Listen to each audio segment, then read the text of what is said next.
حدیث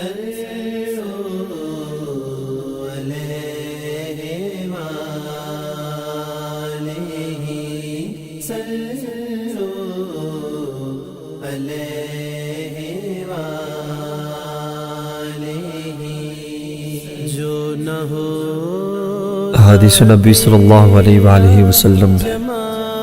حضرت سہل بن سعد سعدی رضی اللہ تعالی عنہ نے فرمایا کہ رسول کریم صلی اللہ علیہ وآلہ وسلم نے فرمایا، جنت کا ایک دروازہ ہے جسے ریان کہتے ہیں، قیامت کے دن اس دروازے سے صرف روزہ دار ہی جنت میں داخل ہوں گے، ان کے سوا اور کوئی اس میں سے نہیں داخل ہوگا۔ پکارا جائے گا کہ روزہ دار کہاں ہیں؟ وہ کھڑے ہو جائیں گے، ان کے سوا اس سے اور کوئی نہیں اندر جائے گا، اور جب یہ لوگ اندر چلے جائیں گے تو یہ دروازہ بند کر دیا جائے گا، پھر اس سے کوئی اندر نہ جا سکے گا۔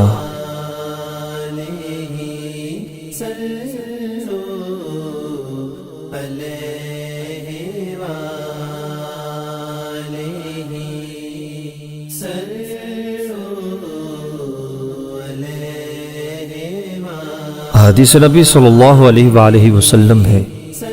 حضرت عائشہ رضی اللہ تعالی عنہ نے فرمایا، قریش زمانہ جاہلیت میں عاشوراء کا روزہ رکھتے تھے، پھر رسول کریم صلی اللہ علیہ وآلہ وسلم نے بھی اس دن روزہ کا حکم دیا، یہاں تک کہ رمضان کے روزے فرض ہو گئے۔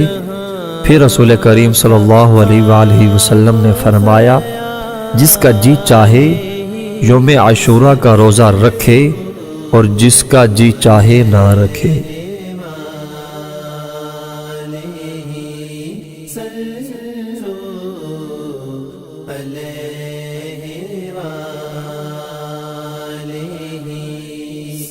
اگر آپ کو ہماری ویڈیو پسند آئی ہے تو اسے اپنے دوستوں میں شیئر کرنا نہ بھولیے تاکہ آپ کے دوست اس سے مستفید ہو سکیں، اور اس طرح کی مزید ویڈیوز دیکھنے کے لیے ہمارے چینل کو سبسکرائب کرنا اور بیل آئیکن پر کلک کرنا نہ بھولیے۔